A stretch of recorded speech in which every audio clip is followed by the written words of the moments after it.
Breaking images emerging there of some of the youngest casualties of this war.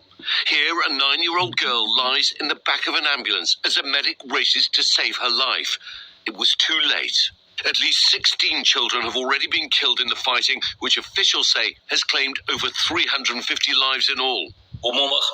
After rallying his fighters over the weekend, Ukrainian President Zelensky today praising the heroic defense being put up by his army and the country's citizen soldiers, saying Ukrainians have shown who we are.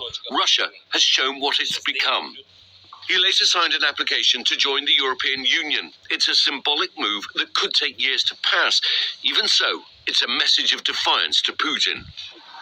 And around the world, outrage at this brutal invasion is only growing. The UN General Assembly held its first emergency session in decades. Officials warning they're preparing for up to 4 million refugees from Ukraine in coming days and weeks. Well, we're here in one of the main train stations in Kiev, and you can see the crush and the desperation of people desperate to get out of a city, fearing that it could come under siege from the Russians at any time. French President Macron calling Putin today, who reportedly agreed to halt all strikes on civilians. But there's no evidence that's happening from a man who also said he wasn't going to invade in the first place. In Belarus, to Ukraine's north, American diplomats could be seen taking down the flag at the embassy in Minsk today, which is now suspending operations. And in the capital, tensions rising with every passing hour. Volodymyr Tkachuk, a former soldier, picking up his ammunition in defense of his country. Do you have javelins here? Okay, secret. But they're for you tactically, javelins are helpful. Тобто тактично джавелини корисні. Ian Panel joins us tonight once again from Kyiv. Ian, Zelensky has urged the U.S. and NATO to impose a no-fly zone over significant parts of the country. Explain why that's not likely to happen.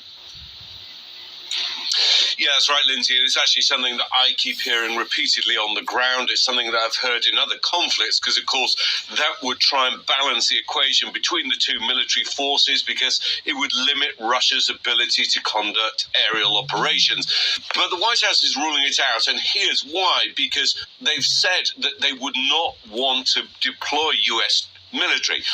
And if you're having a no-fly zone, then, of course, U.S. military would have to be deployed to the area, and you would need support staff, and that would mean them potentially flying over Ukraine. And here is the second, even biggest risk. It would run a significant risk of a potential direct conflict with Russian forces. Again, that's something that President Biden, the White House, the administration has been very clear is not going to happen.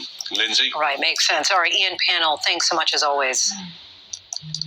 Fear, dread, despair, those are just some of the flurry of feelings being felt by hundreds of thousands of Ukrainians trying to make a mad dash out of their homeland. Women not knowing if they'll ever see their husbands again as children shed tears. While they may be young, they're certainly old enough to understand why their fathers are staying behind to fight. Our Matt Gutman has the latest on the Ukrainian refugee crisis. In Ukraine tonight, this little girl on the train, sobbing into her stuffed animal, just one of the more than 500,000 people leaving everything behind, fleeing in cramped trains, and cars and buses log-jammed for dozens of miles, tens of thousands on foot, dragging bags, clutching their children. The hub of the biggest, fastest displacement of people since World War II was Lviv. We were at the station this morning as that train to Poland clanked in. Thousands packed into the tunnels, standing on the stairs, documents in hand, bags at the ready for their chance. Authorities handing out food, which was passed back hand to hand down the stairs. With men of fighting age banned from leaving, it was the very young and very old. The majority, women and children. Yesterday, there weren't enough trains. This is absolute chaos. There is no scheduled train. They're possible maybe tonight, maybe tomorrow morning, maybe in 2 days. Today, the trains did arrive, but very few men from any country allowed on. We've been watching this group of South Asians and Africans try to get on this train. They keep getting pushed back. They're told only women and children, told to wait their turn, but they've been here for days. Their turn hasn't come. The routes out of this country littered with sorrow and fear. this boy on the road to the border. А папу оставили в Киеве. He takes a breath because what he's about to say was so hard. Папа будет продавать что-то, будет помогать нашим героям, нашим войскам, будет помогать, может даже будет воевать. Back on that train platform, the doors close.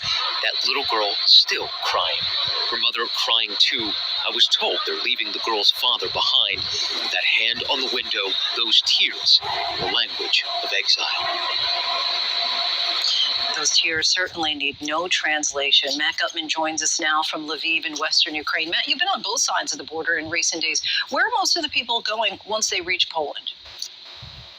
You know, Lindsay, there's a pretty sizable Ukrainian community in Poland, somewhere between 1 and 2 million people. They've been there for years.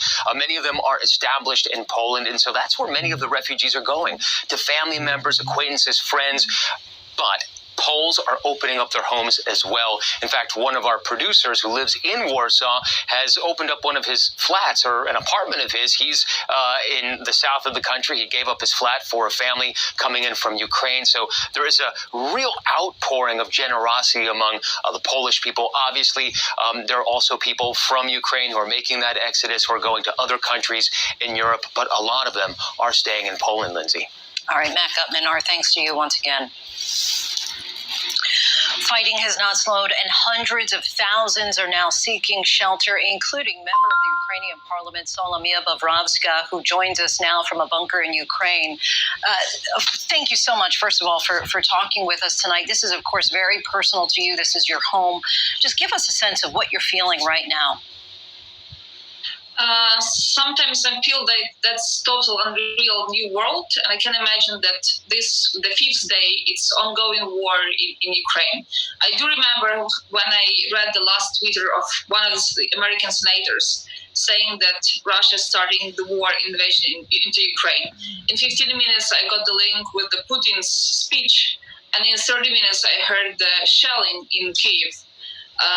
So I still don't believe. I can't believe that I see thousands of people moving to the west, trying to leave the state, and I can't believe how different nations, all my nation is behaving, fighting for being independent and saying no to Russia. What can you tell us about the fight that's going on right now in Ukraine? So we heard approximately an hour ago the shelling near Kyiv on the main roads, which are leading from Kyiv to the west or to the south. We have now we had shelling today in Kharkiv, that's in the east, and 3 children died after the great bombing. That's the heavy artillery. And they started to bomb the civilian houses, buildings, and that's incredible. What we see now. For now, more than 350 people, civilian, died because of the heavy shelling and bombing. Have you seen the damage firsthand yourself? Are you leaving and going out and walking the streets at all, or it's just far too dangerous? No, we have in Kyiv. We had from the Saturday night until today's morning time. We cannot move. We are not allowed to move. Only for people who have the special permissions. In some cities, it's on the nights are forbidden to go somewhere.